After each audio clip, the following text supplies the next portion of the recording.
Hello guys, my name is Nisha Saini and welcome to literary heart. So guys, आज मैं आपको ode to the west wind का third canto कराऊंगी। पहले के जो दो कैंटो हैं उन पे मैं ऑलरेडी वीडियो बना चुकी हूँ और उन दोनों कैंटोज़ के जो लिंक हैं वह आपको इस वीडियो के डिस्क्रिप्शन बॉक्स में मिल जाएंगे। गाइज़, आगे की जो दो बचे हुए कैंटो हैं उन पे भी मैं जल्द से जल्द वीडियो बनाऊंगी। हम अपना थर्ड कैंटो शुरू करते हैं।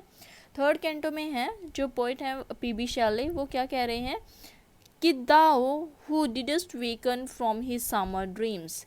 दाओ दा मीन्स तुम, मतलब कि पहले मैं बताती हूँ कि ये जो थर्ड कैंटो है इसमें बताया गया है कि किस तरह जो वेस्ट विंड है वह ओशियन को इफ़ेक्ट करती है, वह सागर को इफ़ेक्ट करती है। उसके ऊपर ही ये पूरा का पूरा थर्ड कैंटो बनाया गया है। इसके जो फर्स्ट लाइन है उसमें बताया गया है कि दाओ, कि तुम, who didst waken from his summer dreams the blue Mediterranean किसको बोलते हैं? मेडिटेरियन बोलते हैं भूमध्य सागर को। कि तुम वो हो जिसने भूमध्य सागर को, जिसने नीले रंग के मेडिटेरियन को उसके समर ड्रीम से जगाया है। समर मीन्स गर्मियों के जो सपने हैं, गर्मियों में जो सोया हुआ मेडिटेरियन था, तुमने उस भूमध्य सागर को, नीले रंग के भूमध्य सागर को उसके समर ड्रीम से, उसके सपनों से जगाया है। वेयर ही ले, वेयर मीन्स जहाँ पर ही ले, वो कहाँ पर सोए हुए थे। यहाँ पर मेडिटेरियन की बात की गई है कि मेडिटेरियन कहाँ पर सोए हुए थे। आगे उन्होंने बताया है उसके मतलब कि जहाँ पे मेडिटेरियन सोया हुआ था उस जगह को डिस्क्राइब करने की कोशिश की है।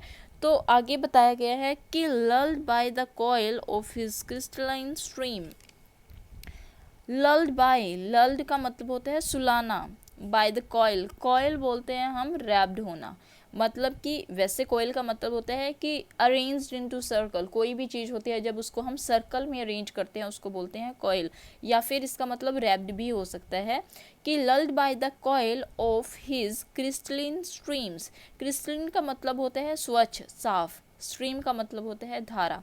मतलब क्या हुआ इस लाइन का कि जो ओशियन है वह अपनी स्वच्छ धारा में रैप्ड होकर सोया हुआ था। ये जो हमारा ओशियन है, जो ये मेडिटेरियन है, इसके बारे में बात की गई है कि ये स्वच्छ धारा में रैप्ड होकर सोया हुआ था। आगे बताएंगे इसमें कि वो सोया कहाँ पे था, उसके प्लेस को बताया गया है। तो वो कहाँ पे सोए हुए थे? Beside a pumice isle in Baiae's bay. Beside का मतलब होता है बगल में। अब पामिस का मतलब होता है जो वोल्केनो के अंदर से जो लावा निकलता है उसकी यहाँ पे बात की गई है कि पामिस आइल का मतलब ज्वालामुखी के अंदर से निकला हुआ जो लावा होता है उससे जो टापू बनता है, उससे जो आयल बनता है, उसकी यहाँ पे बात की गई है। कि वो जो मेडिटेरियन सी था वो कहाँ पे सोया हुआ था? Beside a pumice isle in Baiae's एक टाउन का नाम है जो कि नेपाल में एक एनिशियंट रोमन टाउन था, तो उसको बोलते हैं हम बेज। तो बे बोलते हैं खाड़ी को। कि वो जो मेडिटेरियन था वो बेज के बे में जो बेस टाउन था, उसके बेस टाउन की जो खाड़ी है उस खाड़ी में जो भी पमिस आयल था, पमिस मीन्स ज्वालामुखी से बना हुआ जो टापू है, उस टापू के साइड में जो मेडिटेरियन सी था वो सोया हुआ था। आगे जो पोइट है वो क्या कहते हैं कि and so in sleep old palaces and towers. कि वो जो मेडिटेरियन था, वो जो भूमध्य सागर है, वह अपने सपनों में पुराने जो पैलेसेस हैं और जो पुराने टावर्स हैं जो कि अब बिल्कुल ही डिस्ट्रॉय हो चुके हैं, वह अपने सपनों में उन पुराने पैलेसेस और टावर्स को देखता है। आगे बताया गया है quivering within the waves intenser day. Quivering का मतलब होता है कांपना। Within the waves, wave हम बोलते हैं जो लहरें होती हैं उनको बोलते हैं वेव्स। इंटेंसर डे मीन्स लहरों का जो भी तेज प्रकाश है, डे यहाँ पे यूज़ किया गया है प्रकाश के लिए। कि quivering within the waves intenser day.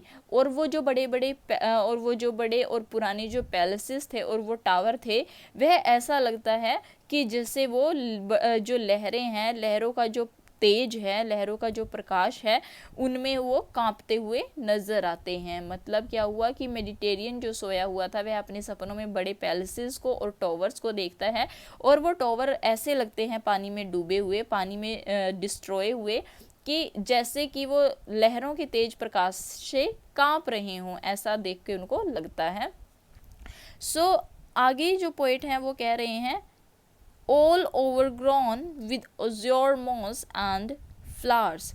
all overgrown, overgrown का मतलब होता है जिन पर उग चुकी हैं, with azure, azure का मतलब होता है ब्लू कलर, मोस, मोस का मतलब होता है काई, एंड फ्लावर्स मतलब कि जब वो जो ओल्ड पैलेसेस हैं और वो टावर हैं, वो कितने ही टाइम से उस सागर के अंदर, उस भूमध्य सागर के अंदर, ओशियन के अंदर डूबे हुए हैं, तो उनको जब हम देखते हैं तो ऐसा लगता है उनके ऊपर जैसे सी प्लांट्स हैं, जो भी वो सी प्लांट्स उन पैलेसेस और उन टावर्स के ऊपर उग चुके हैं, और वो सी प्लांट्स देखने में ऐसे लगते हैं जैसे वो ब्लू कलर की मोस मतलब कि नीले रंग की इकाई, और फ्लावर्स मतलब कि फूलों के जैसे प्रतीत होती हैं।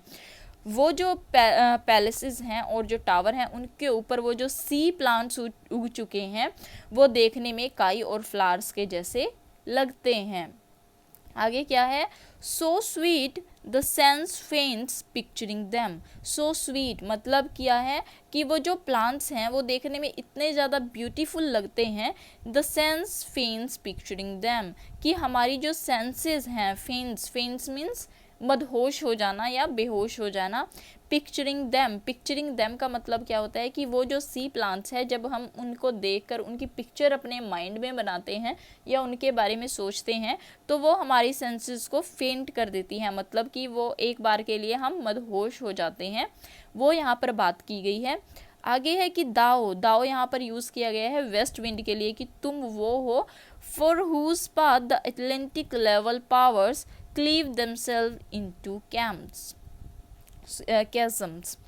आगे है फॉर हुज पाथ, कि यहाँ पर जो पोइट है वह वेस्ट विंड को एड्रेस करता है, और वो वेस्ट विंड को एड्रेस करते हुए कहते हैं कि तुम वो हो for whose path the Atlantic levels power, कि तुम वो हो जिसके लिए जो एटलांटिक लेवल पावर, जो एटलांटिक ओशन है, तुम्हें रास्ता देने के लिए जो अटलांटिक ओशन है वह अपने आप को कैज़म में ब्रेक कर लेता है। कैज़म बोलते हैं खाई, मतलब कि तुम्हें रास्ता देने के लिए तुम इतनी ज़्यादा पावरफुल हो कि तुम्हें रास्ता देने के लिए जो अटलांटिक ओशियन है, अटलांटिक ओशियन अपने आप को कैज़म में ब्रेक कर लेता है, अपने आप में खाइयाँ बना लेता है। या फिर इस लाइन को इस तरीके से भी बताया जा सकता है, मतलब कि यहाँ से दो तरह के सजेशंस मिलते हैं जब हम इस लाइन को पढ़ते हैं। तो यहाँ से इसका एक और मीनिंग यह निकलता है कि जो वेस्ट विंड है वह अपनी पावर से ओशियन की जो सरफेस है उसमें हलचल पैदा कर देती है, और ओशियन में बड़ी बड़ी लहरें आ जाती है, जिसके कारण वहाँ पर दरारें आ जाती है ओशियन में। तो गाइज आई थिंक आपको समझ में आया होगा कि जो वेस्ट विंड है उसकी यहाँ पावर को दिखाने की कोशिश की गई है, कि जो पावर है वेस्ट विंड की वह इतनी ज़्यादा है कि जब वह बहती है तो उससे क्या होता है कि जो सरफेस होता है ओशियन की उसमें हलचल पैदा कर देती है, और उस हलचल के कारण जो ओशियन है उसमें बड़ी बड़ी लहरें आ जाती हैं, और उसकी सरफेस पे, ओशियन की सरफेस में दरारें पड़ना शुरू हो जाती हैं। सो आगे है while far below the sea blooms and the oozy woods which wear the sapless foliage of the ocean। So guys इसमें बताया गया है while far below, जबकि बहुत अंदर, समुद्र के अंदर की यहाँ पर बात की गई है, ओशियन के अंदर की बात की गई है कि far below मीन्स काफ़ी अंदर। the sea blooms का मतलब होता है कि जो समुद्री फूल हैं, जो कि सी प्लांट्स हैं, वो खिल रहे हैं। एंड द ओजी का मतलब होता है कीचड़। वुड्स का मतलब है यहाँ पर वनस्पतियाँ। विच वियर्स जिन्होंने पहना हुआ है the sapless foliage of the ocean. Sapless का मतलब होता है सूखा, फॉलेज होता है पत्तियाँ, ऑफ द ओशियन मीन्स सागर की।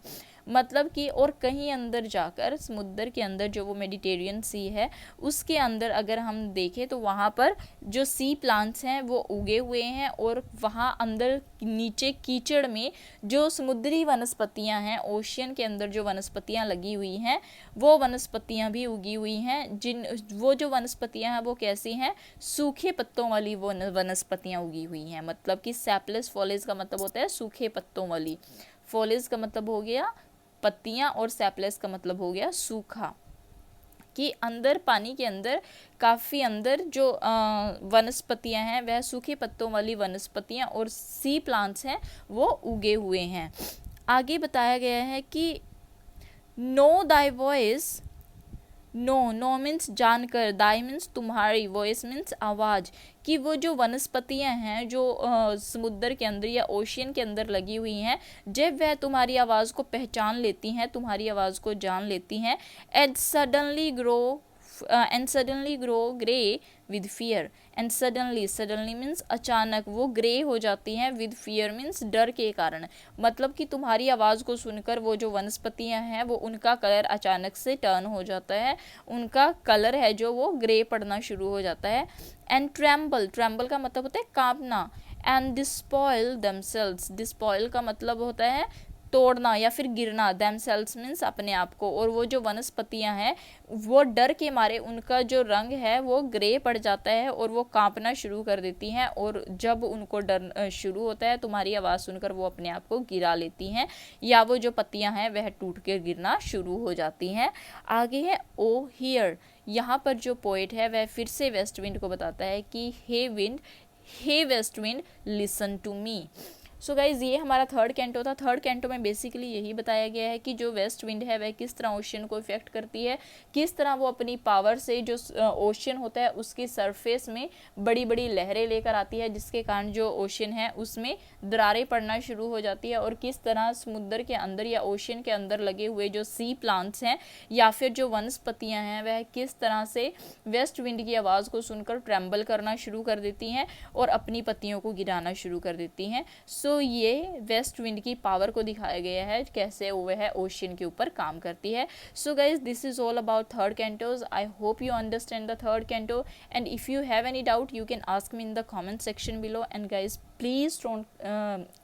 please don't forget to like, share and subscribe, and thank you so much for watching the video guys.